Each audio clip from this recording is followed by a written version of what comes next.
Ako nga pala si Paul, 28 years old at gusto ko lang na ibahagi sa inyo ang kwento ko na may kinalaman sa pagkokontrol ng pangingisda sa ating karagatan. Nagtatrabaho ako noon bilang isang stockbroker sa isang malaking brokerage firm sa Makati at nangungupahan sa isang kondo. Financially independent na ako kaya halos bihira na akong umuuwi sa pamilya ko sa Bataan, kung saan mayroong 3 small-scale fishing vessel ang aking ama na si Mang Arnold. Sa pangingisda, umangat ang buhay ng aming pamilya. At dahil dito, kaya ako nakapagtapos na pag-aaral. At kaya rin naman nakapag-aral ngayon ang nakababata kong kapatid na si Mitch, na kumuha naman ng kursong nursing at nagdo-dorm sa Maynila.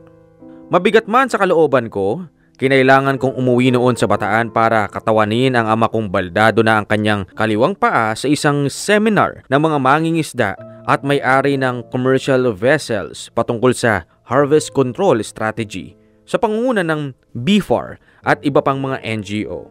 At sa pagpila ko sa isang bus terminal sa Cubao, hindi ko akalain na dito ko pala makikita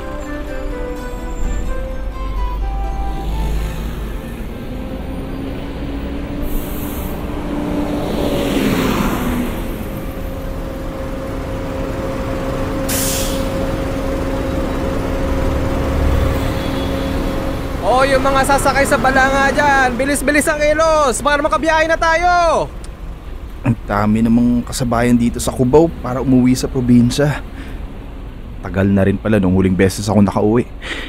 Matagal ko na rin hindi nakikita ang mga magulang ko. Sana okay lang sila. Ay, sorry. Ay. Okay lang. Pasensya ka na kung nabunggo kita. Ang bigat-bigat kasi ng mga dala ko. Sorry talaga. Walang problema. Ikaw, ayos ka lang ba? Oo, okay lang ako. Ikaw? Ay, alam mo, mas maganda. Tulungan na kita dyan sa mga gamit mo. Ay, naku, wag na. Sige na, tutulungan na kita. Wag na, nakakahiya. Huwag ka nang mahiya sa akin. Hirap ka na nga dyan sa mga dala mo. Sige na nga. Akin na yan, ha? Yan. O, tara na. Sumakay na tayo sa bus para makaalis na tayo.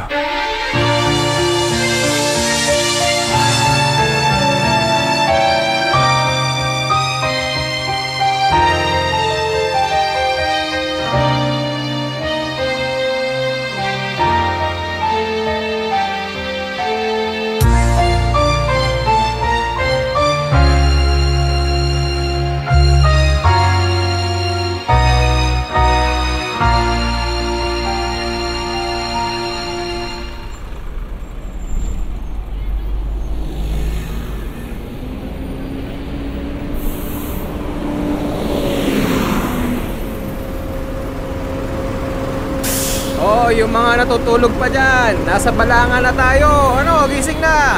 Dito na ang babaan. Pare, pwede bang magtanong? Ano po yun? Napansin mo ba yung magandang babaeng nakaupo dun sa banda dun? Hindi ko siya napansing bumaba kasi nakaidlip ako eh. Nagising lang ako sa lakas ng boses mo. Pasensya na kayo. Maraming magandang babae na sumasakay dito sa bus. Sino ba yung sinasabi nyo? Paano ko ba mapapaliwanag? Kami yung sumakay nung malapit nang mapuno yung bus.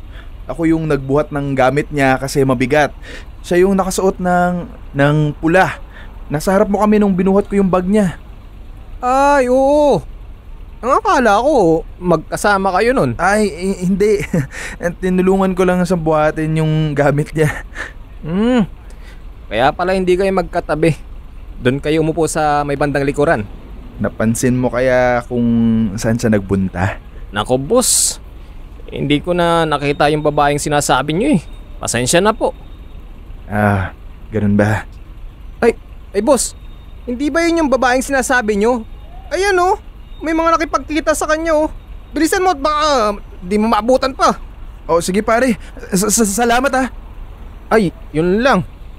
Sayang boss, hindi mo naabutan. Ang ganda pa naman nun. Ano? Type mo siguro si Miss Beautiful ano? Nahihiya lang akong umamin sa konduktor ng bus pero oo, nahulog talaga ang loob ko sa babaeng yun. Napakaganda naman kasi talaga niya. At sa unang pagkikita pa lang namin, na love at first sight talaga ako sa kanya. Hanggang sa pag-uwi ko sa bahay namin sa Bataan, hindi pa rin siya mawala sa isip at puso ko. Kung bakit ba naman kasi nakaramdam pa ako ng katorpehan ng mga sandaling yon at hindi ko man lang nakuha ang pangalan niya. Maraming bakit at ano kaya ang naglalaro sa aking isipan ng mga panahon na yon. Hoy, Paul. Bakit po, Mama? Ano na naman bang iniisip mo? Iniisip? Nakatulala ka lang dyan. Ganun po ba? Halika na nga, tulungan mo akong maghain dito sa mesa kaysa yung ganyang nakapangalumbaba ka dyan. Sorry po, Ma. Halika na dito at malapit nang maluto yung paborito mong sinigang na tuna belly. Uy, wow, ayos! Mapapasarap ang kain ko niyan. Sige, Ma. Ako na pong bahalang maglagay ng mga kutsara at baso. Ay, syempre, ang tagal-tagal mo na kasing hindi umuwi dito sa atin. Oo nga po eh. Kaya nga ang gusto ko naman, kapag nandito ka, masarapan ka naman sa mga luto. Kahit ano pong lutuin nyo para sa akin, Mama, masarap lagi yan. Sus, naku ng bola pa to. Ay, ayaw nga pala, hanggang kailan ka nga pala dito sa atin? 1 linggo po yung ipinaalam kong leave sa trabaho eh.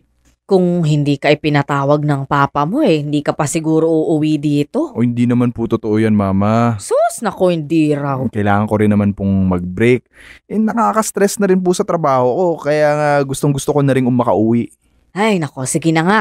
Alam ko namang hindi mo rin kami matitiis. At saka, sabik na sabik lang akong makita at makasama ka ulit dito sa bahay. O siya, sige na. Tawagin mo na ang papa mo at nang makakain na tayo.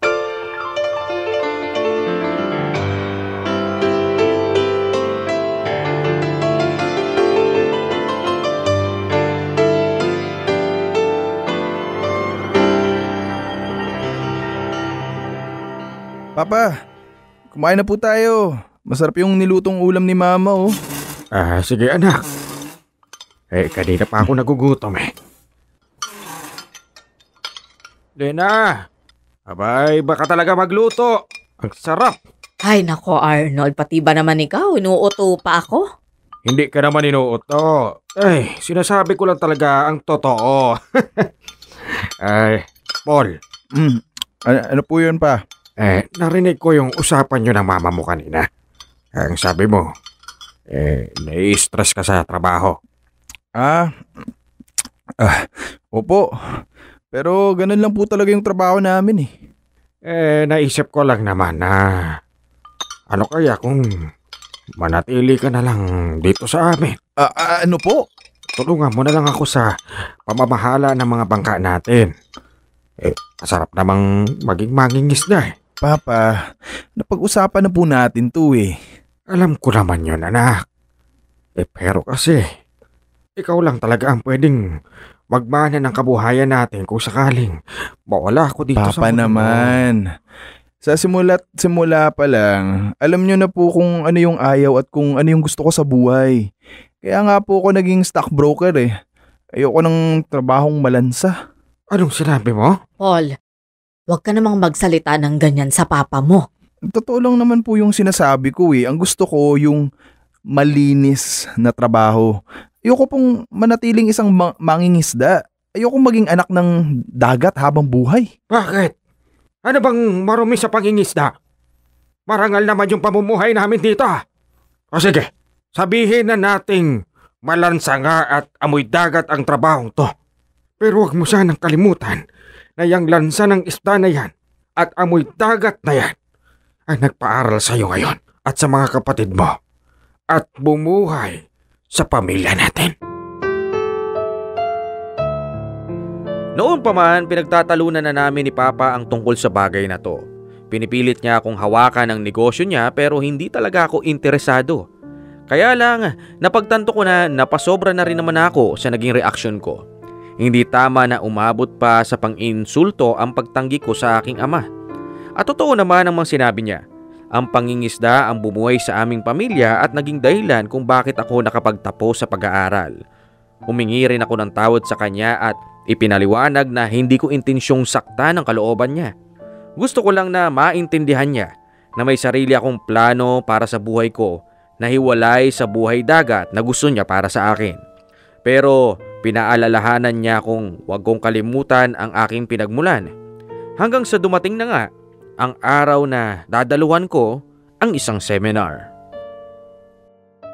Agahan mo na, Paul, at nakakahiya kung mahuli ka sa pupuntahan mong seminar. Masyado pa naman pong maaga, Mama. Hindi ako mauhuli doon. Pero inihanda ko na rin po itong mga dadalin ko. Papa, ayaw niyo po ba talagang pumunta doon sa seminar? Paul naman, nakita mo naman ang kalagayan ng papa mo, baldado yung kaliwang paa niya. Aasahan mo bang makakapunta yan doon sa seminar? Ang ibig ko pong sabihin, kahit naman po dati pa, ako na yung pinapapunta ni Papa at ginagawa niyang representative kapag may ganyang seminar. Ay, basta anak. Ayokong pumunta dyan sa seminar na pupuntahan mo. Bakit nga po?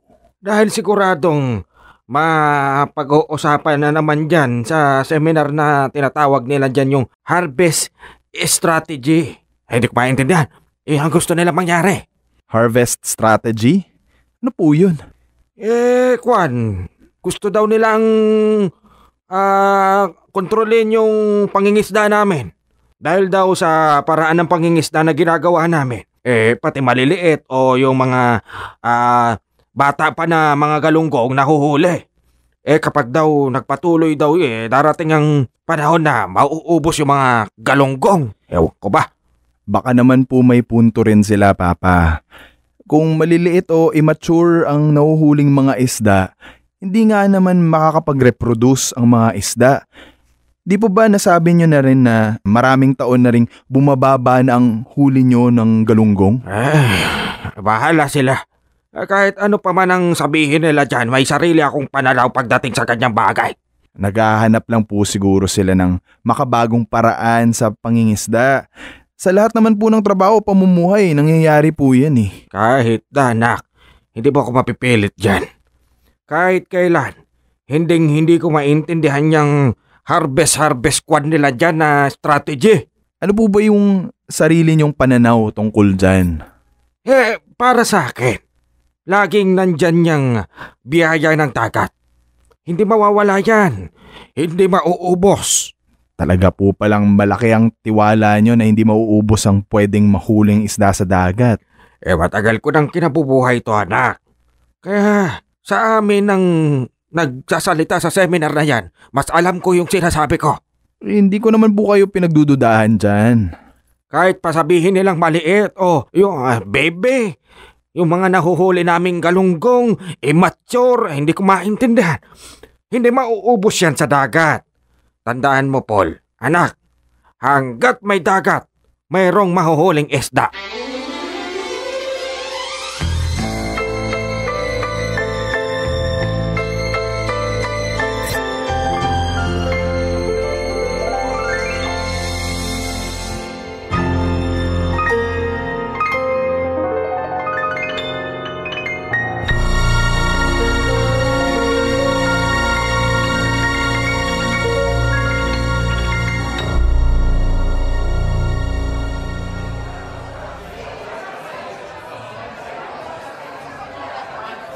Nako, ang boring naman dito. Nakakatamad. Pero wala akong magagawa.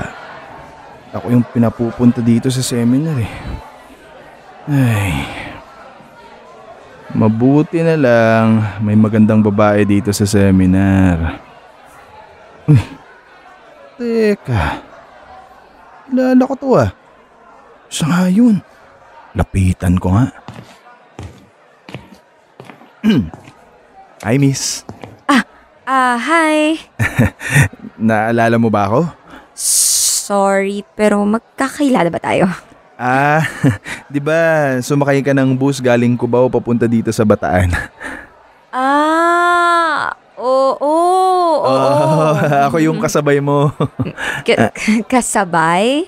Oo. Ako yung nagbuhat ng gamit mo kasi nabibigatan ka. Ay, Oo nga pala. Ikaw nga yun. Naku, pasensya ka na ha. Nakalimutan ko. Hindi pa agad kita nakilala. Hindi. Okay lang. Ang importante, nakilala mo na ako. Paul. Paul nga pala yung pangalan ko. Paul Mirales. Mirales. Sorry ha. Mirales. Okay. Margie pala. Margie Dizon. Ano nga pala ginagawa mo dito, Paul? Ano kasi, may-ari kasi ng commercial fishing vessels yung tatay ko. Bale, ako yung pinadala niya bilang representative niya. Ganun ba? Ako naman, isa ako sa mga speakers ng seminar na to. Marine biologist kasi ako ng BFAR. Kalain mo yun, magkikita pala tayo dito. At maganda na rin na nandito ka. Naku, marami ka matututunan sa seminar na to. Ang pagkakataon nga naman, nagkita rin kami sa wakas ng babaeng nagpapatibok ng puso ko. At sa pagkakataong ito, nalaman ko na rin kung ano ang pangalan niya. Siguro nakatakda talaga kaming magkitang muli at magkakilala ni Margie. Dahil magmula nang magkita kami ulit sa seminar, mababago nito ang pananaw ko tungkol sa buhay dagat at ang direksyon na gusto ko para sa buhay ko.